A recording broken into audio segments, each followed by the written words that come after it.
Students, welcome to my channel excellent English zone. आज हम पढ़ने वाले हैं 11th क्लास की second poem the laburnum top. इसका आज हमें इसके शॉर्ट आंसर्स कवर करने हैं।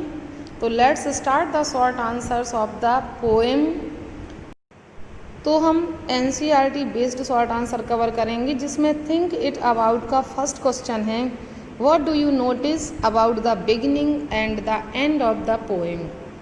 पोएम के शुरू से अंत तक, प्रारंभ से अंत तक हमने क्या नोटिस किया, तुम क्या नोटिस करते हो।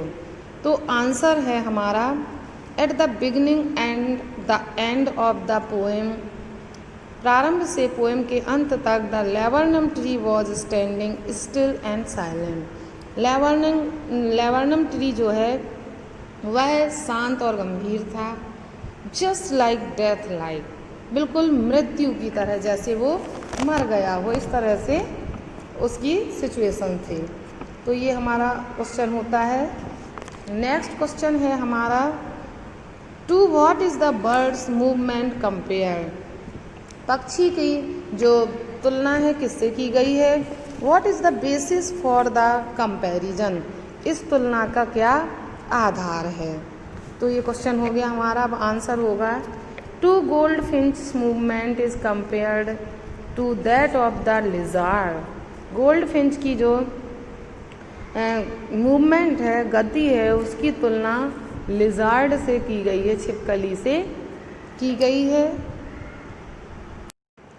Because it was abrupt, sleek and alert, क्योंकि वह एब्रप्ट है, स्लीक है और अलर्ट है। तो एब्रप्ट जो होता है सडन आ जाने वाला, अचानक आ जाने वाली, अचानक से आ जाती है। स्लीक स्मूथ है, चिकनी है, एंड अलर्ट भी है। The same movements were observe when she arrived at the tree. और सेम मूवमेंट तब देखी जाती, इसी गति को तब देखा गया था जब वो आई, पेड़ पर आई थी। And moved to the thickness side of the branches to feed her young ones. वो आई और अपने बच्चों को फीड कराने के लिए, दाना चुगाने के लिए वो ब्रांच की घनी पत्तियों में मूव करती है। तो वह बिल्कुल लिजार्ड की तरह लगती है। तो उसकी तुलना छिपकली से की गई है, गोल्डफिंच की तुलना। नेक्स्ट क्वेश्चन है हमारा, why is the image of the engine evoked by the poet. कवि के द्वारा इंजन की तस्वीर क्यों इवोक की गई है, उत्पन्न की गई है। आह्वान होता है इवोक मीन्स। तो आंसर में हम लिखेंगे, as the engine is the source to run the machine. जिस तरह से इंजन मशीन चलाने का सोर्स होता है। The word is compare to the engine. Bird की तुलना भी इंजन से की जाती है। एज, क्योंकि she is the feeder of her family, क्योंकि वहाँ पर वो अपने परिवार का फीडर होती है, परिवार का पेट भरने वाली होती है। As a machine can not work without an engine. जिस तरह से मशीन इंजन के बिना नहीं चल सकती है, her family can not last without her, उसका परिवार भी उसके बिना नहीं चलता सकता है। दैट इज़ व्हाई, यही कारण है कि the poet evoked the image of the engine. यही कारण है कि कवि इंजन की तस्वीर यहाँ पर उत्पन्न करता है, दर्शाता है। नेक्स्ट क्वेश्चन जो है हमारा fourth question, what do you like most about the poem. Poem के बारे में आप सबसे ज़्यादा क्या पसंद करते हैं। तो आंसर लिखेंगे, I like the comparison of the state of the tree before and after the gold Finch arrives.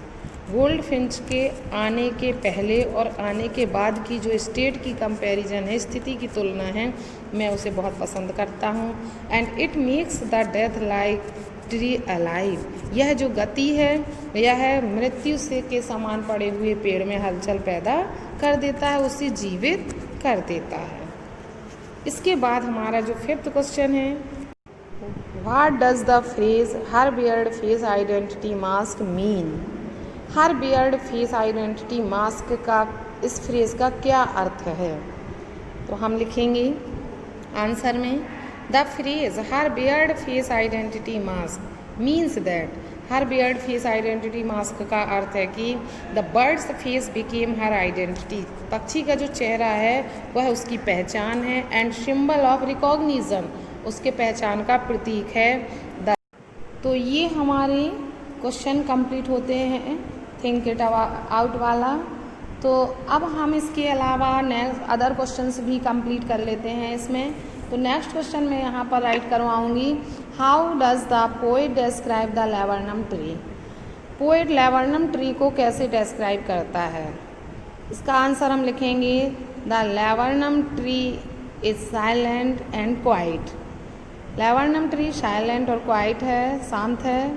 It's leaves are yellow and seeds have fallen. इसकी पत्तियाँ येलो पड़ गई हैं और बीज गिर गए हैं। It stands in yellow September sunlight. यह सितंबर की धूप में भी खड़ा है। इस तरह से हम शॉर्ट में डिस्क्राइब करेंगे इसको। Next question, why did the goldfinch enter the thickness of the laburnum tree? Quote the line या words which support your answer.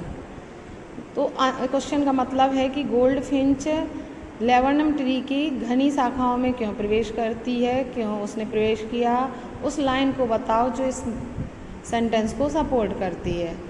Answer लिखेंगे हम, the goldfinch enters to feed her young ones. Goldfinch अपने बच्चों को खिलाने के लिए, उनका पेट भरने के लिए उसमें पेड़ में एंटर करती है। The relevant birds are the engine of her family. इसके जो शब्द हैं, प्रयोग किए गए जो शब्द हैं वो है phrase the engine of her family. उस पक्षी को अपने परिवार का इंजन कहा गया है। And she strokes it full, और वह इसमें स्टॉक करने का, कोयला डालने का काम करती है। तो इस तरह से ये क्वेश्चन भी हमारा कंप्लीट होता है। नेक्स्ट क्वेश्चन है हमारा, how is the tree transformed during the birds visit. पक्षी के भ्रमण के दौरान पेड़ में क्या परिवर्तन आता है? Right the line that shows this transformation. उस लाइन को दर्शाओ जो इस परिवर्तन को दर्शाती है। आंसर लिखेंगे हम, the tree is silent still and empty before and after the birds visit. पेड़ पक्षी के आने से पहले और पक्षी के आने के बाद तक शांत और खाली रहता है। When the bird comes, there is a sound of chirping. जब पक्षी आती, वह चिड़िया आती है तो चीरपिंग की, फ्लटरिंग ऑफ विंग्स, पंख के फड़फड़ाने की आवाज़ होती है। And the whole tree comes alive, और सारा पेड़ जीवित हो जाता है। The line is the whole tree trembles and thrills. वह लाइन जो इसे दर्शाती है वो यह है, the whole tree trembles and thrills, कि सारा पेड़ कांप जाता है और आनंद से भर जाता है। तो ये हमारा क्वेश्चन हो गया।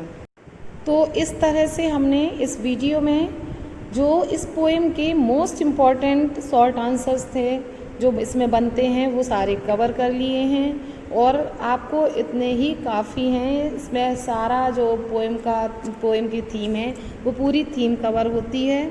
तो आई होप आपको वीडियो अच्छा लगा होगा। वीडियो अच्छा लगे तो वीडियो को लाइक करें, अपने फ्रेंड्स को ज़्यादा से ज़्यादा शेयर करें, जिससे कि वो भी इस लॉकडाउन के चलते अपने कोर्स को कंप्लीट कर सकें, और ऐसे ही कोर्स को कंप्लीट करना चाहते हैं तो मेरी चैनल से जुड़े रहें। Thanks for watching video.